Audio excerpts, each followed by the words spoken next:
wonderfully magical is in the air, isn't it? Yeah.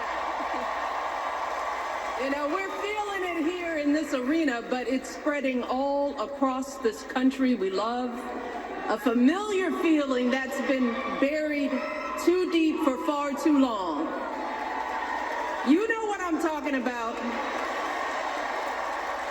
It's the contagious power of hope.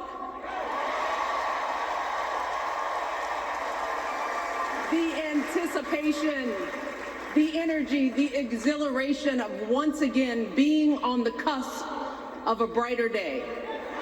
The chance to vanquish the demons of fear, division, and hate that have consumed us and continue pursuing the unfinished promise of this great nation, the dream that our parents and grandparents fought and died and sacrificed for.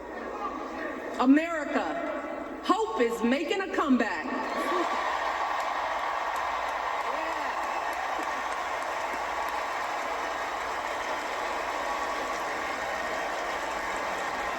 But to be honest, I am realizing that until recently, I have mourned the dimming of that hope. And maybe you've experienced the same feelings, that deep pit in my stomach, a palpable sense of dread about the future. And for me, that mourning has also been mixed with my own personal grief. The last time I was here in my hometown was to memorialize my mother, the woman who showed me the meaning of hard work and humility and decency, the woman who set my moral compass high and showed me the power of my own voice. Folks,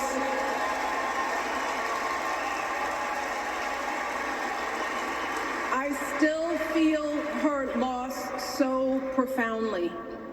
I wasn't even sure if I'd be steady enough to stand before you tonight, but my heart compelled me to be here because of the sense of duty that I feel to honor her memory and to remind us all not to squander the sacrifices our elders made to give us a better future.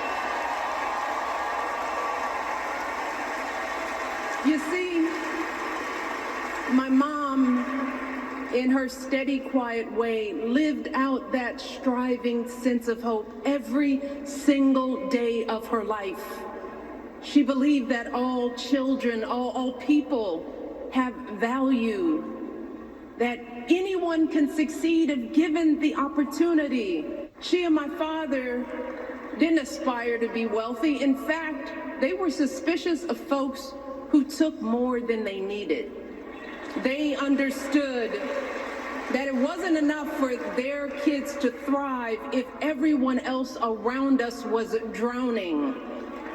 So my mother volunteered at the local school. She always looked out for the other kids on the block.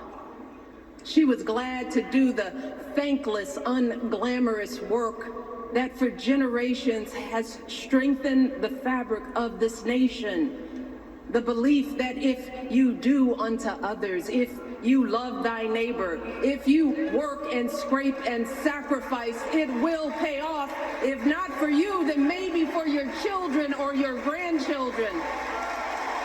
You see, those values have been passed on through family farms and factory towns, through tree-lined streets and crowded tenements, through prayer groups and National Guard units and social studies classrooms. Those were the values my mother poured into me until her very last breath. Kamala Harris and I built our lives on those same foundational values. Even though our mothers grew up an ocean apart, they shared the same belief in the promise of this country. That's why her mother moved here from India at 19 It's why she taught Kamala about justice, about the obligation to lift others up,